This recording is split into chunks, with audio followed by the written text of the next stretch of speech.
sensible a maintenant terminé sa démonstration. Alors vous suivez bien cet avion des yeux. Il va préparer son atterrissage. On met le moteur au ralenti. On va venir face au vent sur le terrain. Et regardez bien la manière tout à fait originale d'atterrir cet appareil. Voilà, il se présente en finale. Vous allez me dire, oui, mais il est beaucoup trop haut, jamais il va poser. Bien, regardez, suivez-le bien des yeux.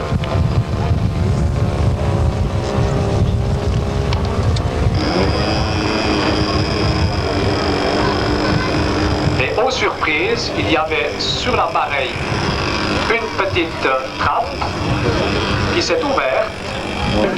L'appareil se pose sans train sur le ventre.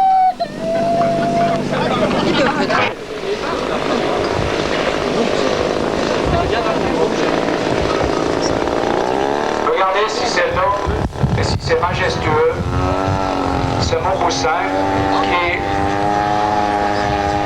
pénètre à grand-peine dans la bise lorsque son moteur est au ralenti.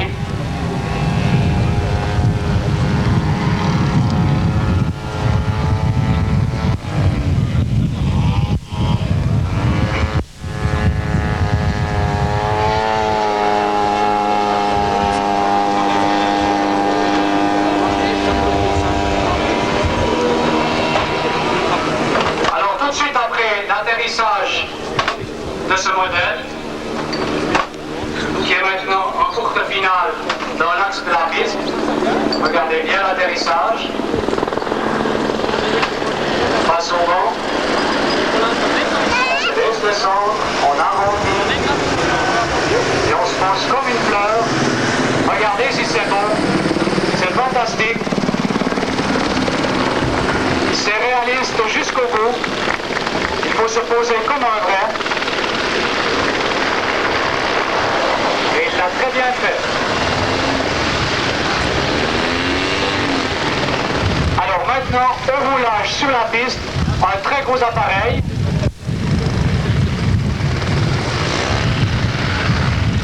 Voilà. Un appareil va passer devant vous sur la piste dans quelques instants. Il s'agit d'un modéliste genevois, Jean-François Villetta, qui a construit un appareil de 4,50 m d'envergure et d'un poids de 22 kg, qui est propulsé par un moteur de 62 cm3. 62 cm3.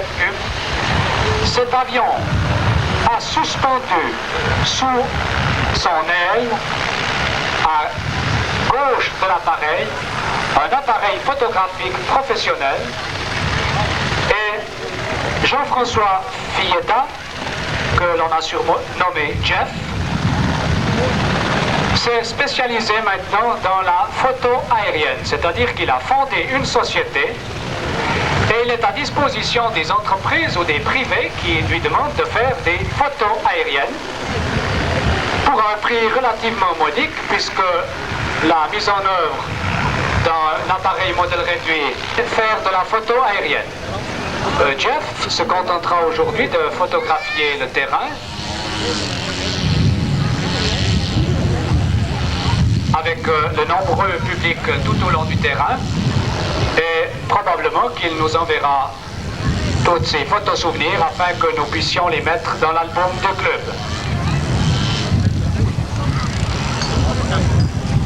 Alors Joël, que vous voyez voler maintenant, qui a pris l'air lui en 1931 et qui fut mis en service dans la RAF en 1932. Plus de 1000 exemplaires avaient été livrés au début de la Deuxième Guerre mondiale, et au cours du conflit, 4005 exemplaires supplémentaires furent construits pour la RAF. Le deuxième biplan qui prend l'air maintenant, c'est un modèle construit par Jean Cibot. Il s'appelle le Sweet 1930. Ce modèle réduit est propulsé par un remarquable moteur modèle réduit également. Il s'agit d'un moteur en étoile de 5 cylindres réalisé par un amateur, un moteur en étoile équipe ce modèle réplique, 5 cylindres en étoile et 4 temps. Ces deux appareils sont certifiés accro, c'est-à-dire qu'ils passent l'acrobatie puisqu'ils avaient été conçus pour ceci. Ils ont les ailes suffisamment résistantes et solides, la structure suffisamment solide pour encaisser les à-coups provoqués par l'acrobatie.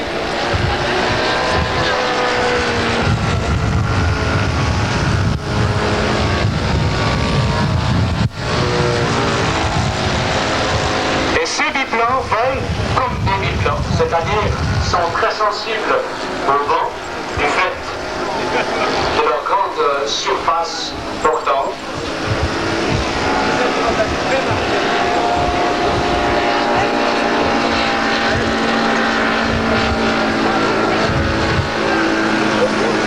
Les tonneaux sont barriqués, comme avec les vrais.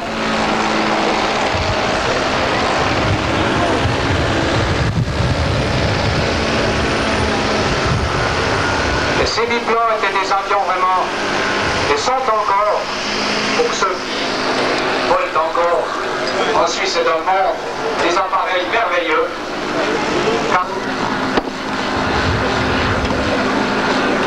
Et lorsque l'on voit ces appareils exposés devant vous, et qu'on les voit par la suite prendre l'air, on ne sait plus ce qu'il faut admirer, si c'est la dextérité des pilotes qui vous font des passages sur le dos, sur le terrain, ou la qualité de finition de leur modèle qui est quasi.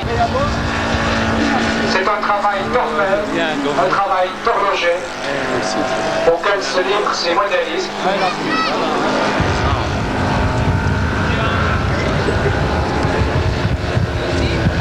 Et lorsqu'ils prennent l'air, c'est un véritable régal, un véritable plaisir pour les yeux, pour les amoureux de ces vieilles tapanelles, de ces old-timers, comme on les appelle. C'est vraiment un régal.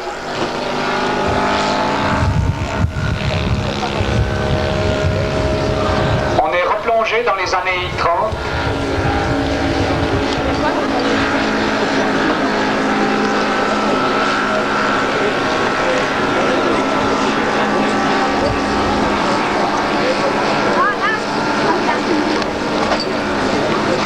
Chose qu'il faut remarquer, c'est le bruit émis par ces appareils. On a souvent des reproches, on nous dit le modélisme c'est un hobby qui est bruyant.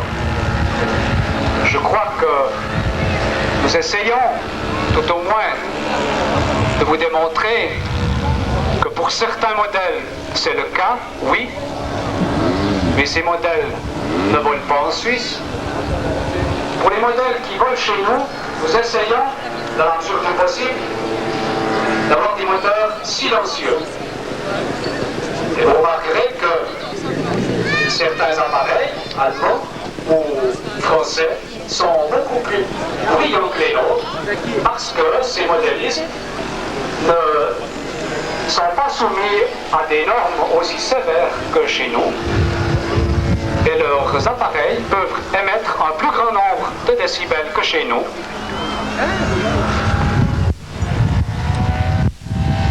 Voilà, mesdames et messieurs, ce qui fait la différence.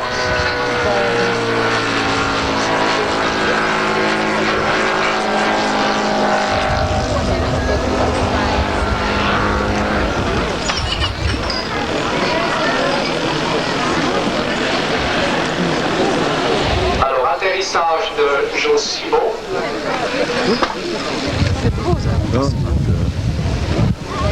Le Spitfire M39 était une formidable machine de guerre qui était équipée de 8 mitrailleuses de 7 mm ou 2 canons de 20 mm, voire également de petites bombes sous les ailes ou de grosses bombes ventrales. Plus tard même des roquettes fixées sous les ailes étaient utilisées contre des chars. Ce monoplan livré en 1944 est à utilisation multiple. Chasse, interception, attaque au sol, bombardier léger, reconnaissance. Elle pesait 776 kg. il atteignait une vitesse de 660 km/h à 7500 mètres. Alors, je vous disais que jusqu'à présent tout avait été bien de rater un décollage. Cela arrive parfois.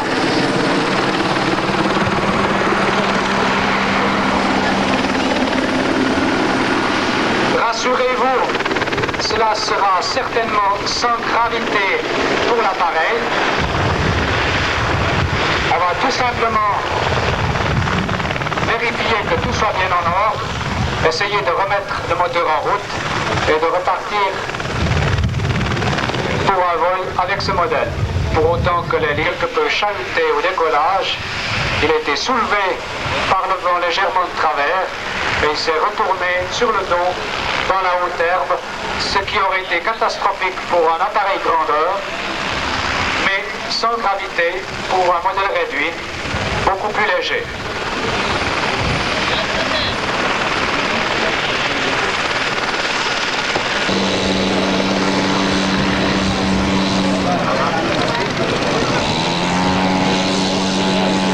Deuxième tentative de décollage avec ce spit au train très étroit.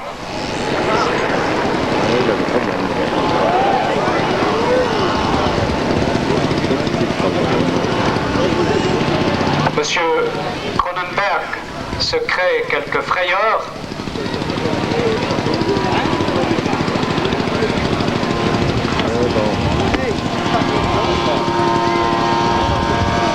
Mais il retrouve rapidement la maîtrise de son appareil. Il suffit pour ceci de régler quelque peu des trims. L'appareil était beaucoup trop cadré.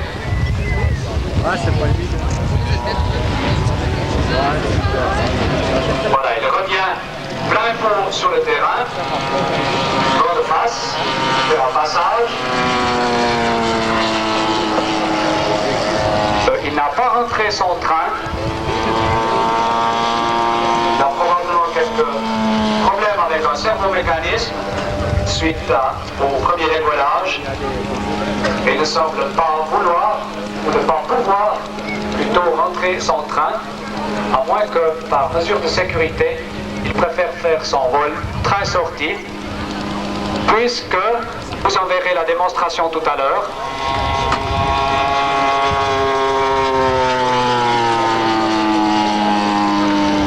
Voyez l'aile de cet appareil, c'était une aile très caractéristique, une aile elliptique, vol d'eau.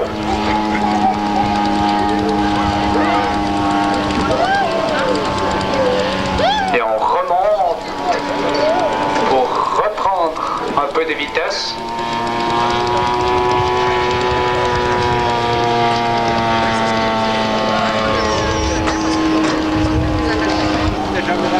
L'Angleterre, ces chasseurs venaient à hauteur de ces museaux, ces véritables bombes volantes, les prenaient sous une aile avec l'aile du spit, donnaient un petit coup d'aileron pour faire basculer le modèle et le faire piquer dans la mer pour les soldats anglais, des troupes alliées qui se trouvaient sur le territoire français. Magnifique, j'aurai une cassette vidéo.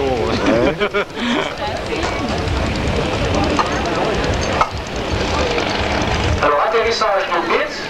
Non. Le Spitfire. Ouais.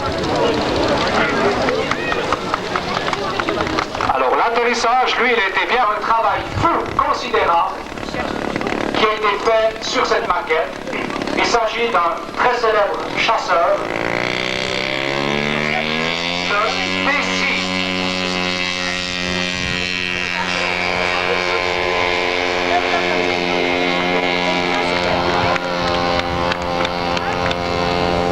Construit par la firme nord-américaine Harvard, le Harvard T6 Texan de M. Bill Henry,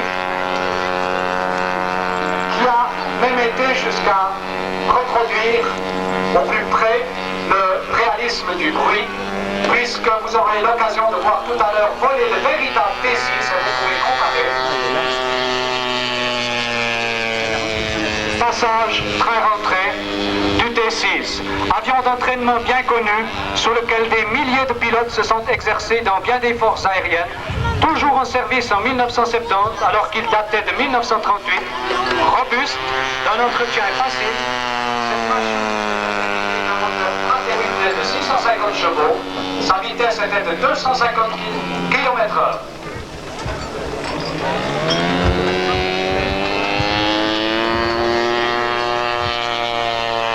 De 60 cm3 dans cette maquette, pilotée de main de maître par M. Ville. Et je vous l'ai dit, cette maquette est absolument époustouflante de détails et de précision. Absolument tout est reproduit. Les deux tableaux de bord du pilote et de l'élève pilote sont reproduits, tous les cadrans y sont. Toutes les manettes, tous les interrupteurs, tous les boutons se trouvent reproduits à l'échelle. C'est absolument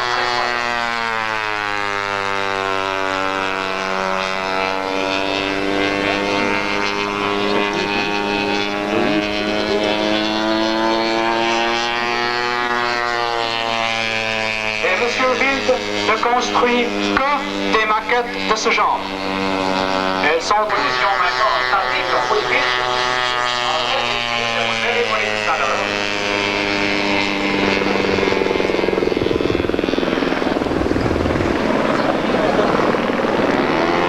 Alors j'ai fait une petite erreur, ce n'est pas un 60 cm3, mais c'est un 100 cm3 qui est écrit sur cette maquette. 100 cm3.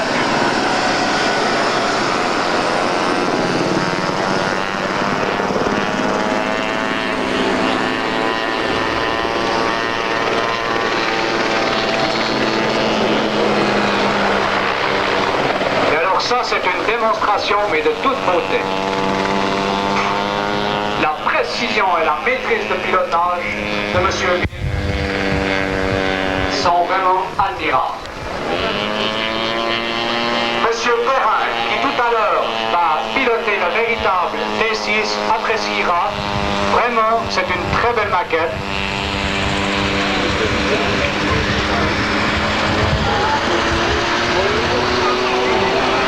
Ce passage plein feu.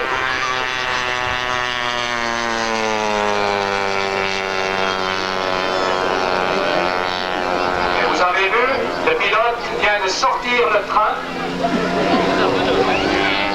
Vous avez vu comme le train s'est sorti. Une roue en philo.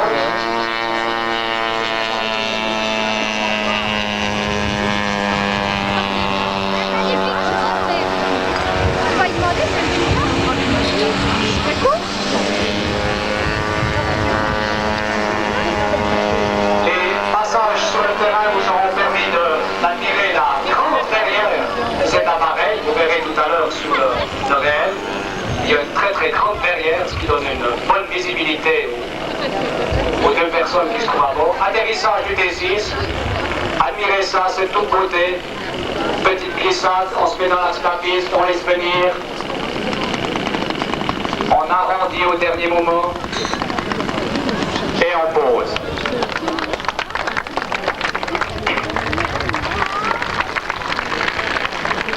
On distingue les volets de freinage sous les ailes. Nous en avons parlé tout à l'heure. Nous l'avions promis.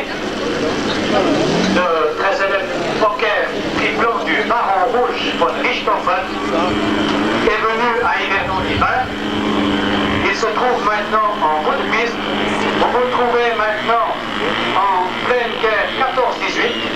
Manfred von Richthofen est aux commandes de son Fokker triplant. Le très célèbre baron rouge est en bout de piste et il va prendre l'air pour vous faire sa démonstration.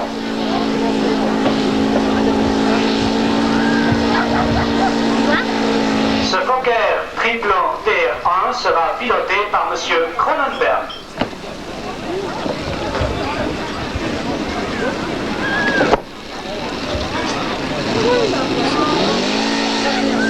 décollage du triplan en quelques mètres. Vous avez vu, c'est fabuleux.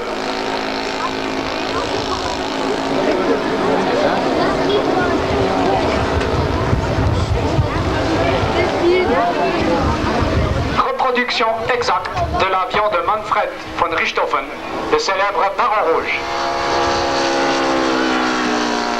Alors on avait fait un triplan parce qu'il avait l'avantage d'avoir une très grande portance, puisqu'il y avait beaucoup de surface portante, et puis il était malgré tout très court, il avait très peu d'envergure, ce qui lui permettait d'être très maniable, et ceci était très appréciable lors de la Première Guerre. Lors de combats aériens, il fallait virer très serré, faire des loopings ou des figures qui, lors de la Première Guerre mondiale, avaient créé cette célèbre figure qui porte maintenant son nom. Voilà, salut. Vous voyez, l'appareil bascule sur une aile et sur l'autre, salut à gauche, des figures acrobatiques telles que renversement, looping, tonneau. Voilà un looping. Looping, ça veut tout simplement dire boucle, c'est une boucle en anglais. On revient dans l'axe de la piste.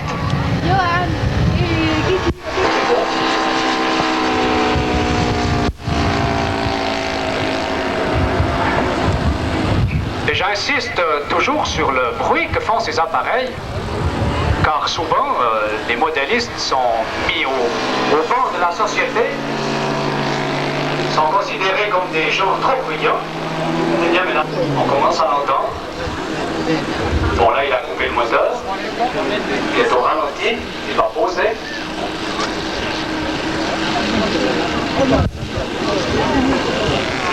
Voilà. Et il y en a encore qui osent prétendre que ça fait du bruit. Au moins, un hélicoptère piloteur. Et je crois que, actuellement, à l'heure actuelle, c'est le seul en Europe à avoir un hélicoptère piloteur en état de vol. Alors, démonstration de M. Ducret avec son hélicoptère piloteur qui nous fait penser au célèbre piloteur modèle chinois de l'armée américaine.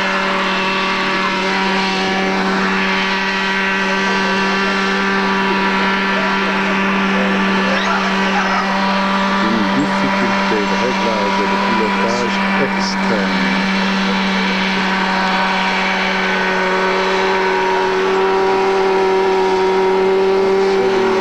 On demande M. Rémi Bellaton à la régie. Rémi Bellaton à la régie.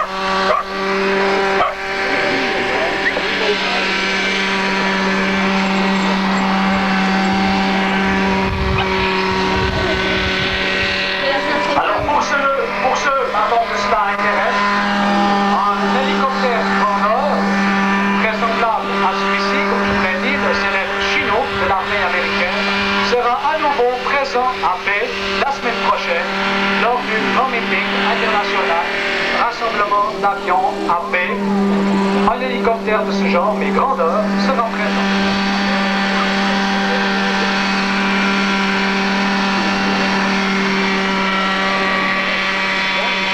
Absolument fantastique.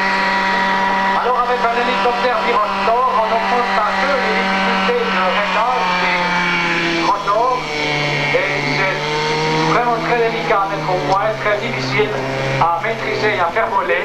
Et M. Ducret, qui depuis de nombreuses années essaye de mettre au point ce modèle, évolue encore avec beaucoup de prudence, car s'il est capable de vous faire des démonstrations et des figures époustouflantes en monorotor, il reste encore prudent avec son birotor.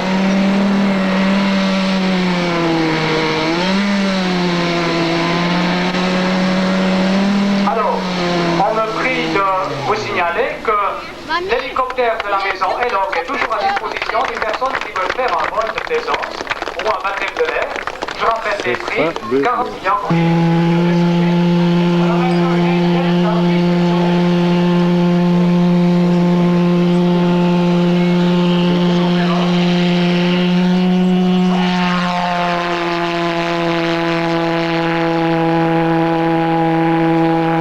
Alors il